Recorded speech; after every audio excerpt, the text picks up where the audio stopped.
The story of the disappearance of Justis Marie Garrett shook the small town of Sorrento, Florida, becoming one of the most complex cases in local law enforcement history.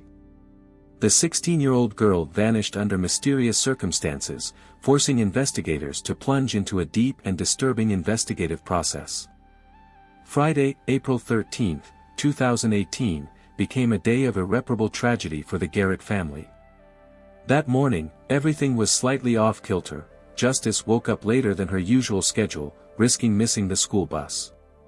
Her mother, 37-year-old Danielle, was busy getting her younger 5-year-old daughter ready for daycare and couldn't help her older daughter make it to the educational institution on time. Initially, the family didn't feel serious concern. Justis often stayed after classes with friends, and such situations didn't raise particular alarm. Her parents were confident that their daughter might be staying overnight at a friend's place, so they calmly went to bed. However, the situation dramatically changed in the morning. Her bed was empty, and she wasn't responding to phone calls. Danielle immediately contacted law enforcement with a missing person report. Detectives started working immediately, without waiting for the traditional waiting period. They began exploring possible scenarios of her disappearance, understanding that teenage runaway cases were not uncommon. The family had recently moved to the small town of Sorrento, with a population of less than 1,000 residents. The mild climate and picturesque nature contrasted sharply with the family's internal state. Changing schools mid-year could create psychological challenges for Justis, which is typical for teenagers. Her mother insisted that her daughter was exceptionally responsible and mature for her age. She helped around the house, took care of her younger sister, and was unlikely to simply disappear without warning. Her behavior in recent months showed certain changes, which seemed natural for teenagers during periods of complex life transformations. Law enforcement officers immersed themselves in the case details, fully aware of the situation's gravity. Every scenario was checked with maximum thoroughness, from a possible runaway to more alarming possibilities. The profession of investigators demanded composure and attention to every detail, as the fate of a young girl was at stake. Justis's parents waited for any information, their internal state balancing between hope and despair. The small town of Sorrento held its breath, awaiting the results of an investigation that could change their lives forever. Theories multiplied, details became tangled, but the main question remained unchanged: what happened to Justis Marie Garrett on that fateful April day? The uniqueness of Justis Marie Garrett's personality was once again confirmed by the testimonies of her close ones and acquaintances. Her character was distinguished by exceptional sincerity and openness in communication with her relatives. The girl had no reasons for a mysterious disappearance, as she was accustomed to openly discussing any problems with her mother, Danielle. Her parents were shocked by the complete absence of any explanations for her disappearance. All of Justis's personal belongings remained untouched at home, which completely ruled out the version of a voluntary escape. Danielle was resolute in her assumptions: something serious and dangerous had happened to her daughter. Police officers meticulously checked every detail. Official databases contained no compromising information about the minor, no offenses, no incidents. Justis was an exemplary student who had no problems with the law or school discipline. Immediately, various versions and rumors began to form around the disappearance. The school environment exploded with numerous unverified stories. Some claimed they saw the girl at the cemetery, while others invented romantic stories about a secret boyfriend. Most of these narratives were simply teenage fabrications aimed at drawing attention to themselves. The community of Sorrento town was in a state of emotional tension. Local residents tried to help law enforcement, but none of the versions led to concrete results. Justis's school friends were divided into two camps: some actively spread rumors, while others tried to resist false information. Investigators narrowed down the circle of suspects and potential witnesses. They meticulously interviewed the girl's closest circle: classmates, teachers, friends. An indisputable fact was established: Justis did not appear at school on that fateful day, which meant the disappearance had already occurred in the morning. Police officers understood that they were approaching the resolution of a case that might turn out to be much more complex and tragic than it initially seemed. Each piece of evidence, each testimony gradually formed a horrifying picture of possible events. The parents continued to hope for the best, not stopping their search for their daughter. Danielle was full of determination to find out the truth at any cost, regardless of any obstacles or warnings from law enforcement. The town of Sorrento froze in anticipation, with each resident subconsciously understanding that what happened to Justis would forever change the life of this small community. Analysis of video surveillance records and Justis's phone geolocation confirmed her route, leaving home at 7:25 a.m. heading towards school. However, the girl disappeared within a narrow 30-minute window while en route to the educational institution, leaving numerous questions about the circumstances of her disappearance. On April 17, 4 days after the teenager's inexplicable vanishing, a man approached law enforcement after discovering a suspicious strange odor during his morning running training near a forest path. His attentiveness and vigilance helped uncover the horrific details of the tragedy.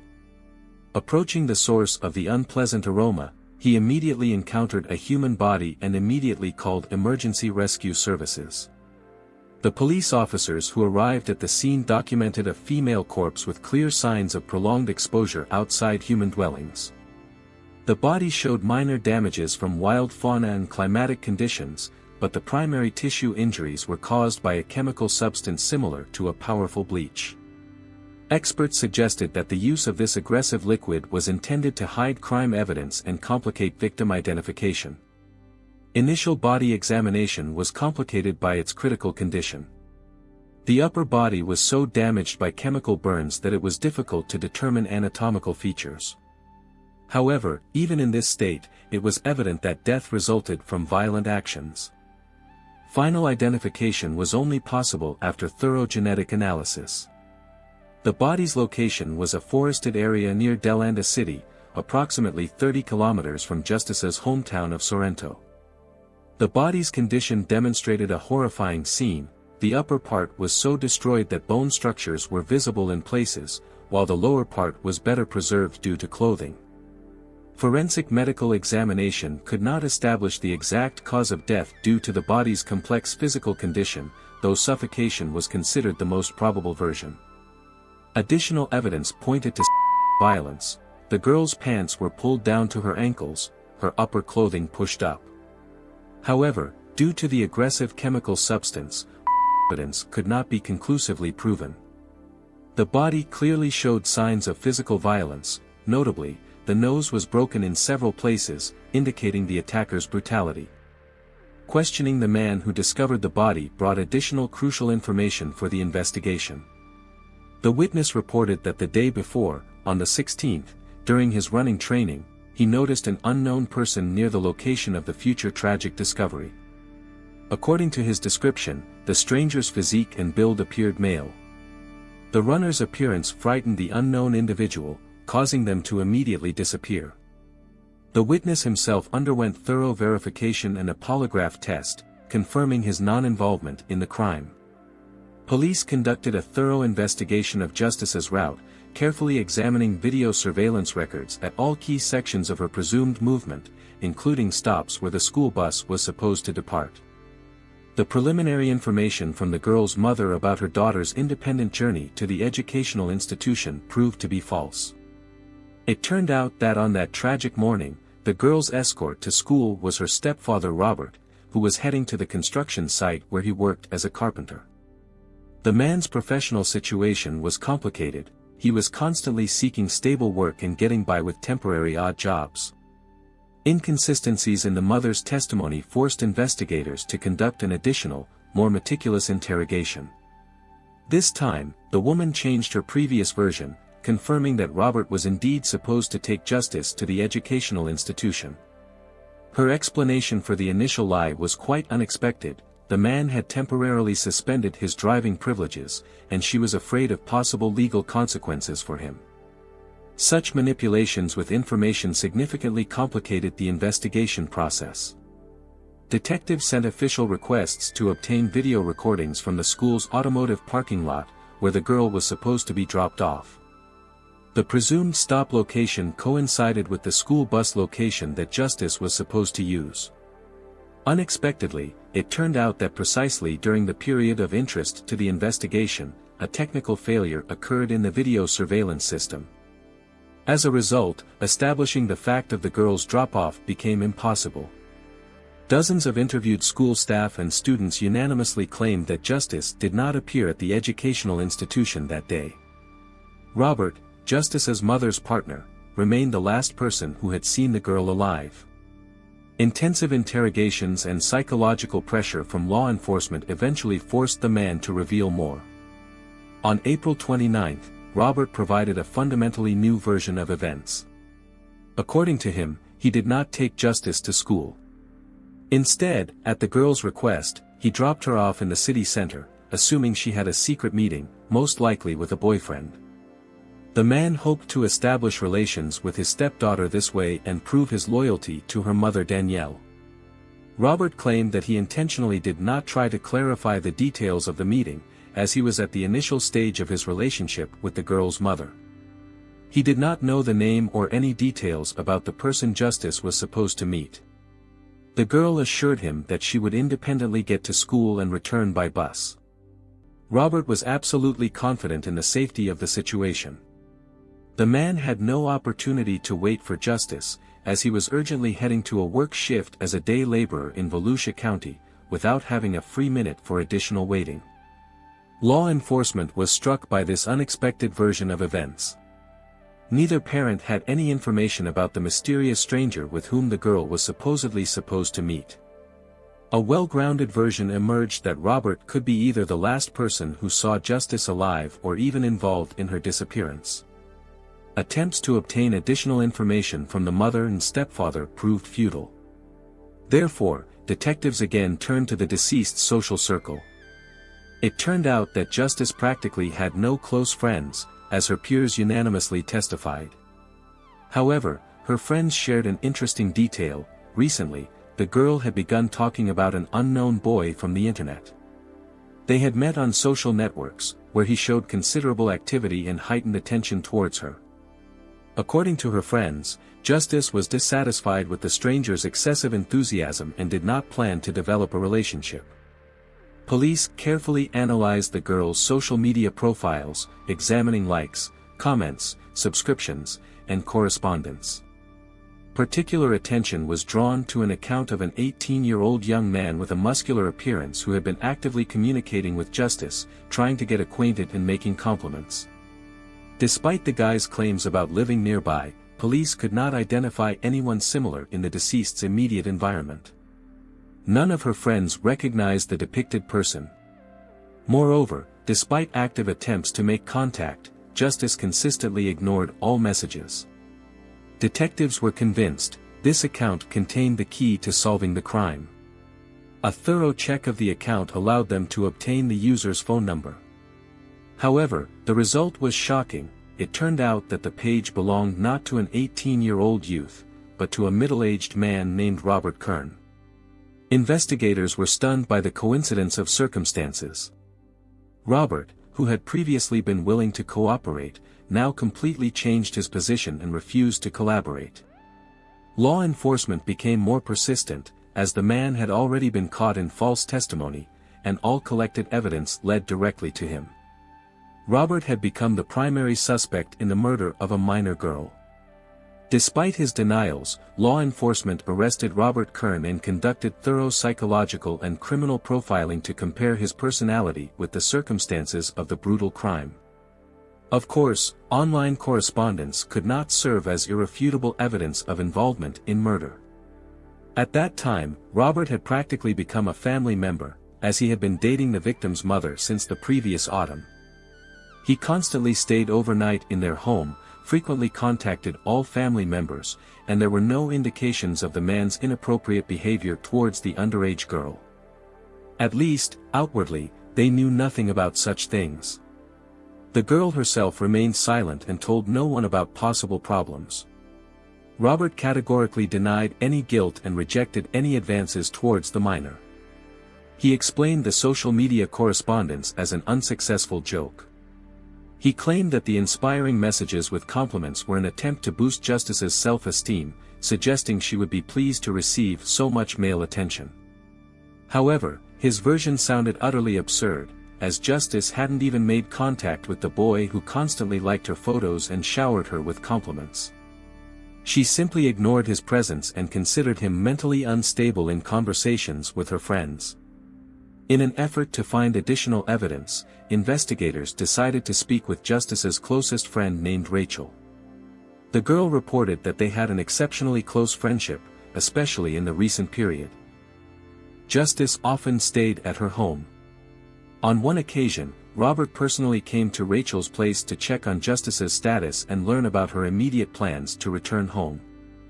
This visit caused significant concern for her friend, after which Justis didn't return home at all and remained to sleep at Rachel's. According to her friend, in the months leading up to the tragic events, Justis stayed with her so often that it began to look extremely suspicious. It seemed that the girl was consciously trying to avoid sleeping at home. In recent months, Robert had been staying very late at Danielle's residence. Rachel wondered, could his constant presence have prompted the victim to want to avoid her own home? According to the friend, Justis had spent almost a month directly before her death at her place. Rachel also noted striking changes in her friend's behavior, whereas she was previously calm, now she would literally flinch at any accidental touch. Indirectly, the girl acknowledged that she was afraid of her stepfather. During the interrogation, her best friend recalled seeing Robert on the day of Justis's disappearance.